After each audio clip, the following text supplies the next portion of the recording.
Shalom. First and foremost, I want to give all praises, honor, and glory to Yahweh, Bahasham, Yahushai, Bahasham, Rakah Kodash. Double honors to the apostles of Great Millstone, and peace and blessings to the elect. All right, I was watching this video here, all right, done by the elder brother Amon Gabar. All right, as you can see, GMS Awakening 144. I believe his main page is 144 Ba. This might be the backup page, but it's called Straight Out of the Horse's Mouth. America as you know it will be gone. All right, and you know, the video is basically on point, but I wanted to use this first part right here. All right, on Trump basically, sounding as his last warning, his final warning. Okay, and he's basically, in a sense, telling you the things that we tell you is going to happen to this place. All right, so I'm just gonna play it, and then we'll get a couple of scriptures on it. All right. Wins these Senate seats. If the left wins these Senate seats, they will abolish the Senate. You know this, the filibuster. They will knock it out. Well, I've been saying, to be honest with you, for a long time, they're going to do that. At some point, they're going to do that. And why don't we do it first? I said it. If they're going to do it, you might as well do it first. And now everybody said, you were right. But you know what? I want to be wrong because I want these two to win, because if they win, we don't want to do it. It's a bad thing for our country. But that would give them the power to ram through every diluted piece of left-wing legislation that they've ever wanted, that they've ever dreamt of. Your religious liberty will be gone. Your Second Amendment will be gone. Your borders and Great New Wall will be gone. Your police departments will be gone as we know them, and your life savings will be gone. Will be like a large-scale version of so many other countries that you look at that are poverty. Will be like a large-scale version of so many other countries that you look at that are poverty. America as you know it will be over. America as you know it will be over, and it will never, I believe, be able to come back again. Hear that? It will never be able to come back again. Now, I believe there is a scripture here in Isaiah 47. All right. This is Isaiah chapter 47, verse 5. It says, no, there's another one. There it is, Isaiah 47 and 1. It says, come down, and America, all right, or the virgin daughter of Babylon is synonymous. So it says, come down and sit in the dust, O virgin daughter of Babylon.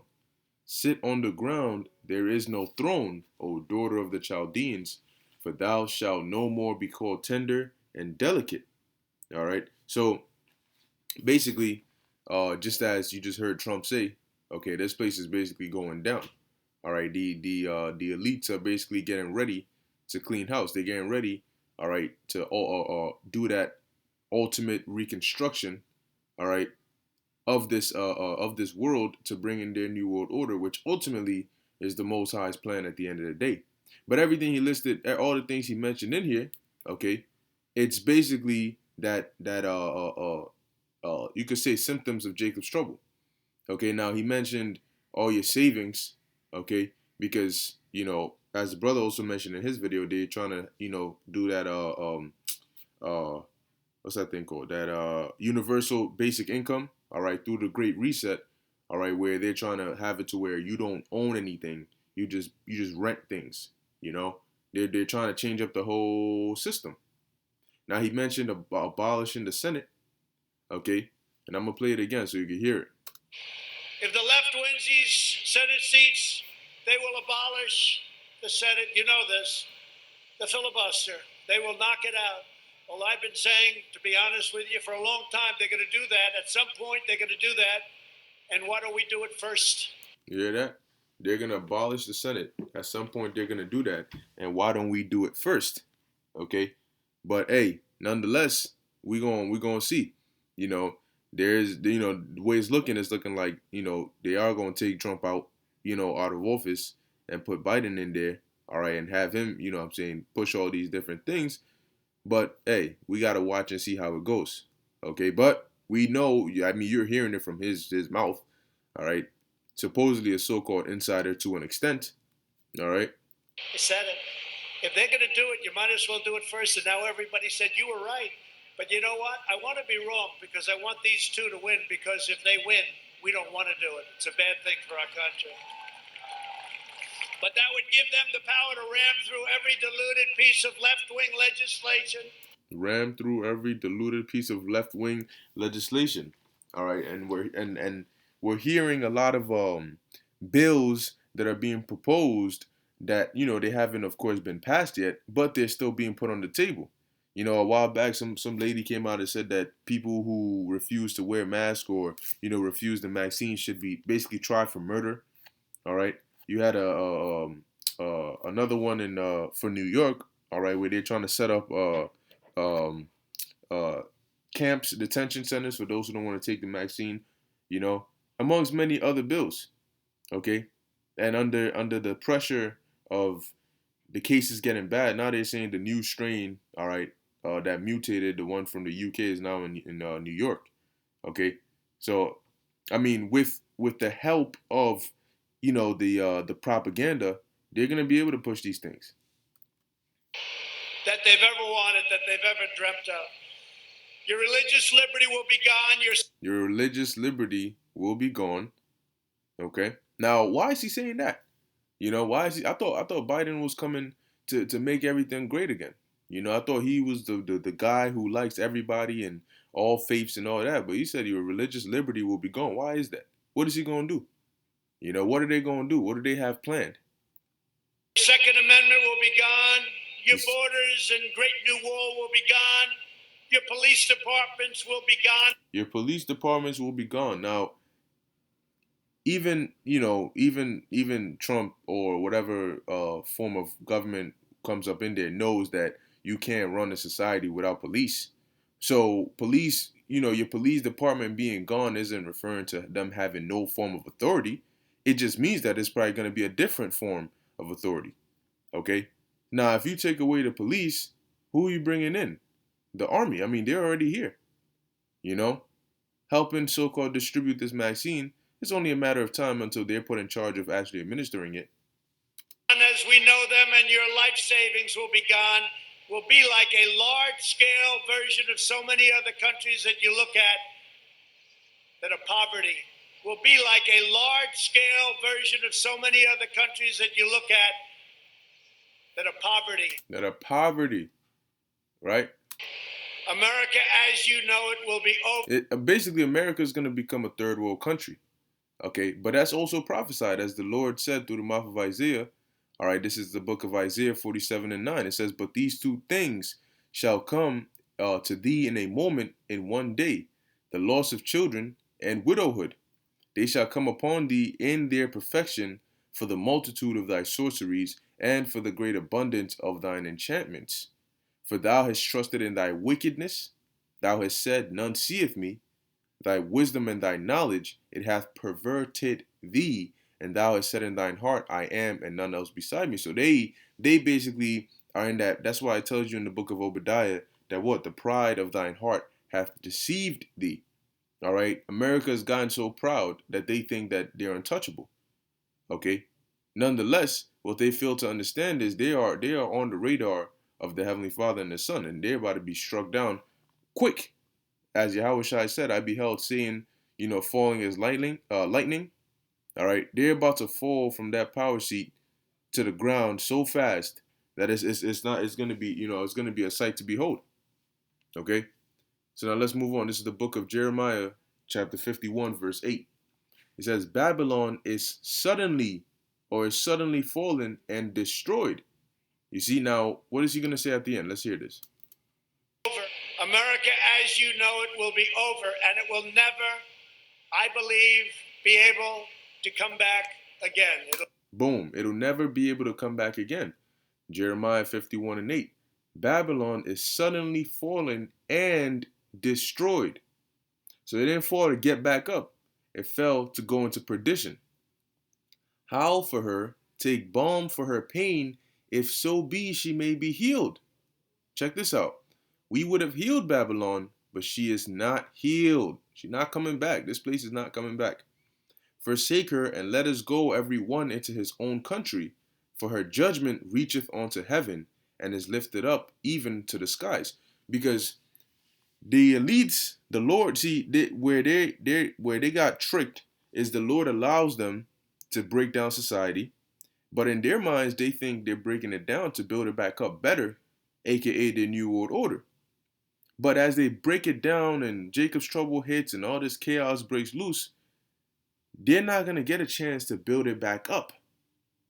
All right, they're not gonna get a chance to build it back up into their New World Order because once it's broken down and the judgment has been accomplished, the Lord is gonna end it right there for them.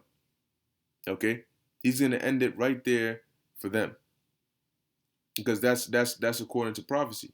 That's why it tells you in the book of Job that he, I believe it's Job, where he said basically there's a bound that they cannot pass. All right, and also in Job 20 it tells you that when they're about to fill their belly, that's when the Most High is going to intervene. So He's not going to allow you to build it back up. He will definitely allow you to tear it down. Hell yeah, Most High going to be with you, break down society, cripple the economy, all these things, because it fulfills the prophecies of destruction. But for you to actually build it back up in your New World Order, that's a dub. That's not happening. Okay, and that's why it says we would have healed Babylon, because at some point this is going to get out of control. It's going to get out of Esau's power, out of his hand. All right. And as Trump said in his final warning here, that this space is basically going to become like a large scale third world country. All right. But it's going to be far worse. Okay. People are not going to be right now, as decrepit and horrible as this place is, it still runs with some form of order. You still have trucks that come and sweep. You have people that still take out the garbage. You have the MTA. All these things are still running, but very soon all that is going to stop. All right, this is the book of Proverbs 24 and 31. It says, "And lo, it was all grown over with thorns and needles, and covered the face thereof, and the stone wall thereof was broken down." Now, of course, it's going into a slothful man, but this is the same thing that's going to happen to this place. The walls are going to be broken down. The buildings are going to be broken down. You're going to have burnt buildings, bushes, like a scene out of the movie I Am Legend. All right? And that's what Ezra saw. This is the book of 2nd Ezra, chapter 16, verse 22. "For many of them that dwell upon the earth shall perish of famine." And the UN, there was an article that came out and said that they should the world should prepare, because this year is going to be catastrophic. All right, there's going to be famines of biblical proportions. Why? Because that's to fulfill this prophecy of majority of the people on the earth perishing of famine. It says, "And the other that escape the hunger shall the sword destroy." So there's going to be judgment on every corner. All right.